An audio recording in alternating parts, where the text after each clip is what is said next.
তাহলে মহাপ্রভু গুরুদেবকে ছেড়েছিলেন না, মহাপ্রভু গুরুদেব ছিলেন ঈশ্বরপুরী, আর এই ঈশ্বরপুরী গুরুদেব ছিলেন ভক্ত মাধবের পরিবার। আজ আমরা সবাই মিলে সেই ভক্ত মাধবের পরিবারের কথা আজকে আমরা স্মরণ করব। যে ভক্ত মাধবের পরিবার, তিনি এমন কঠিন সাধনা করেছিলেন। এই যে বললাম একটু আগে হরিনাম, হরিনামটাই হলো এই কলির যুগের ধর্ম। এই কলির যুগের ধর্ম হলো হরিনাম সংকীর্তন। তাই মাগো এই হরিনাম কিভাবে ভগবানকে লাভ করেছিলেন, চলুন আজকে আমরা স্মরণ করি। যার জন্য ভগবান খিরচুড়ি পর্যন্ত করেছিলেন। আপনারা সকলে কুলিধাম গেলে ক্ষীরচোরা গোপীনাথের কথা শুনতে পাবেন, যে ক্ষীরচোরা গোপীনাথ এই ভক্তের জন্য তিনি ক্ষীর পর্যন্ত চুরি করে ভক্তের জন্য লুকিয়ে রেখেছিলেন। এই যে চন্দন যাত্রা হয়, এই যে এই চন্দন যাত্রার সৃষ্টিটা করলেন এই ভক্ত। এই চলো আজকে আমরা স্মরণ করি সেই ভক্তের জীবনী। আজকে সেই ভক্তের নাম করেন ভক্ত মাধবেন্দ্র পরিবারের কথা আজকে আমরা স্মরণ করব। শ্রী গুরুনিতাই গৌর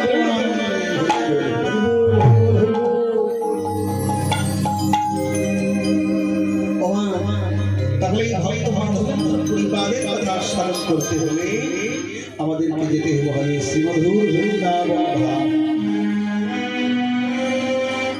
তাহলে বৃন্দাবনে যেতে হলে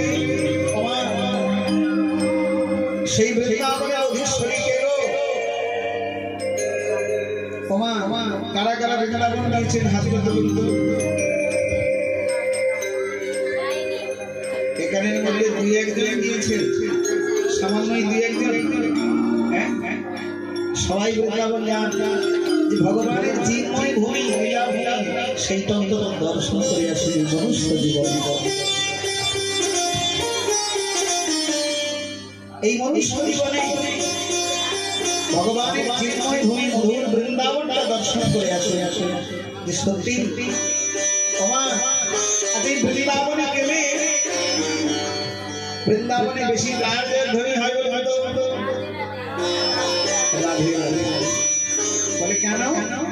রাধারানীর জয়ের ধ্বনিটা বেশি হয় কেন না? রাধারানী হলেন আশ্রয় তত্ত্ব, গোবিন্দ হলেন বিষয় তত্ত্ব। আশ্রয় করে আশ্রয় করলে কখনো বিষয় পাওয়া যায়। আপনি টিউ করলে জল দিতে যাবেন, একটা পাত্র নিয়ে যেতে হবে, হয় কলসি না হয় বালতি, কোন একটা পাত্র নিয়ে যেতে হবে। এই পাত্র ছাড়া যখন জল আসে না, তদ্রুপ রাধা কৃপা ছাড়া গোবিন্দ কৃপা হয়। তাহলে সবাই রাধা রানী কি জোরসে বলো, রাধা রানী কি। আপনারা এত সুন্দর ধরে নিতে পারলে জানতাম যে তাহলে দল নিয়ে আসার হয়ে যাচ্ছে। আপনাদের বলো রাধা রানী কি, বলো ভগবান কৃষ্ণ কন্হैया लाल की, বলো বাঁকে বিহারী লাল की। আচ্ছা, কারা কারা বৃন্দাবনে যাবে না হাতটা তুলে তো।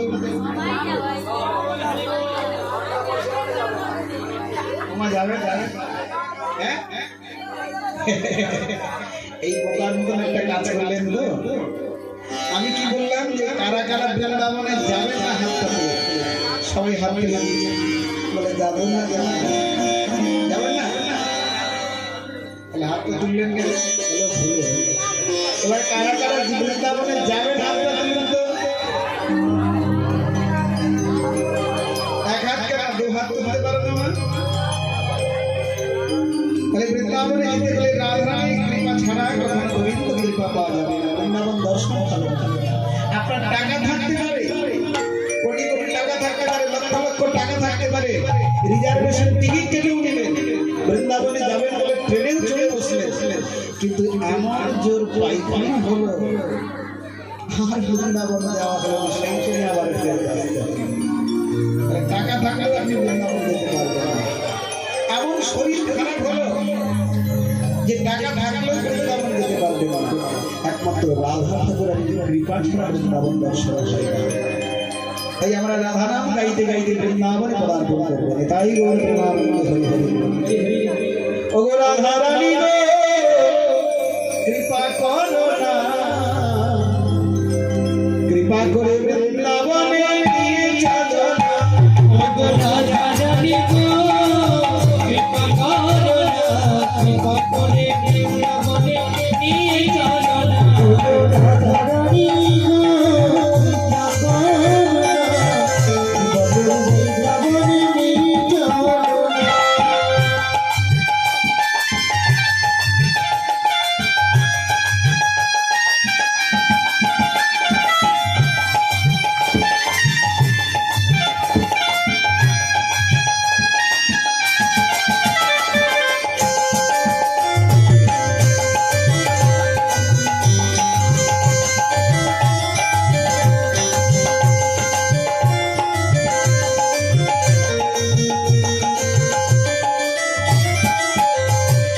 রাধা রানী গো কৃপা করো না, কৃপা করে বৃন্দাবনে নিয়ে চলো না। রাধা রানী গো কৃপা করো না, কৃপা করে বৃন্দাবনে নিয়ে চলো না। ওমা, এই বৃন্দাবনে বলে কোনো গাড়ি তো হয় না। রিক্সা চালাচ্ছে রাধে রাধে বললে রাস্তা চালাচ্ছে, অটো চালাচ্ছে রাধে, আপনি একটা দোকানে ঘোরাতে যাবেন সেখানেও রাধে। তাহলে রাধা রানী তারা রাধা রানীকে এমন ভাবে জড়িয়ে রেখেছেন যা কৃষ্ণ সেখান ছেড়ে বৃন্দাবন চলে আসবে। কোন ভক্ত যদি রাধার ইচ্ছা অনুসারে আস্তে আস্তে বন্ধন করতে পারে তাহলে কবির কৃপা হবেই হবে। রাধা রানী গো কৃপা করো না, কৃপা করে বৃন্দাবনে নিয়ে চলো না। রাধা রানী গো কৃপা করো না, কৃপা করে বৃন্দাবনে নিয়ে চলো না।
একমাত্র রাধা ঠাকুরানীর কৃপা ছাড়া কখনো হবে না। তাই আজকে এই বৃন্দাবনে এই মাধব পরিবার তিনি আমাদের এই বাংলারই লোক ছিলেন। তো তিনি এই বৃন্দাবন ছেড়ে তিনি এই বাংলা ছেড়ে তিনি কি করলেন, উত্তর প্রদেশে এই রাজধানী ভজন হওয়ার জন্য। তাই তিনি কি করলেন, এই হরিনাম করছেন বৃন্দাবনে। তিনি বৃন্দাবনে গিয়ে ভজন করতে গেলেন সেখানে। তাই গিরিরাজের তটে তিনি বসে বসে সর্বসময় কৃষ্ণ নাম করেন, হরিনাম করেন।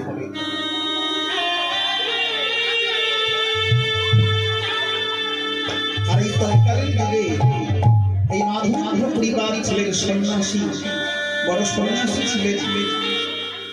মহাপ্রভু জগতের তিনটে জিনিসকে নিষিদ্ধ করলেন। এক হলো মৎস্য দিয়ে পিতৃ সাধ্য পূর্ণ করিবে, দেবরের সুপুত্র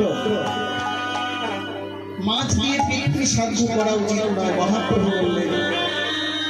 এবং দেবরের সুপুত্র মানে দেবতে দ্বারা পুত্র উৎপাদন করা যাবে না। তৃতীয়ত এই কলিযুগে কেউ সন্ন্যাস গ্রহণ করতে পারবে না। সন্ন্যাসের যে কঠোর নিয়ম আছে, এই কঠোর নিয়ম কেউ পালন করতে পারবে না।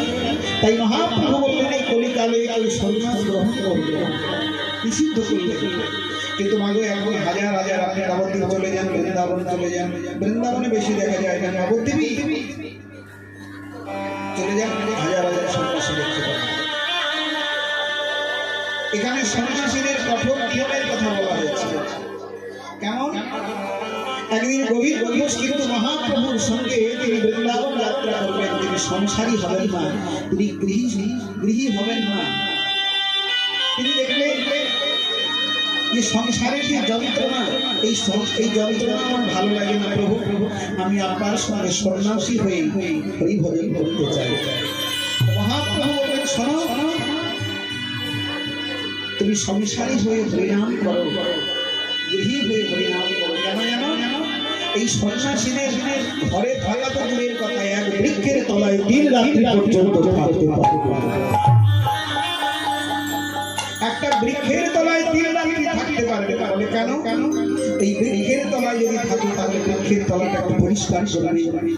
এই বৃক্ষের তলাটাই শুকনো খড় দিয়ে সেখানে ছাউনি করবে। এইভাবে করতে করতে বৃক্ষের তলার প্রতি আমার একটা মায়া আসতে যাবে এবং সেখানে সংসার বাড়তে শুরু করবে। তাই মহাপ্রভু বললেন যে দেখো, সংসারী তারা সঞ্চয় করবে, কিন্তু সন্ন্যাসীরা কখনো সঞ্চয় করে রাখতে পারবে না। কিন্তু মাগো এখন নবদ্বীপে চলে যাবে, হাজার হাজার সন্ন্যাসী দেখতে পাবেন, তাদের কত ব্যাংক ব্যালেন্স।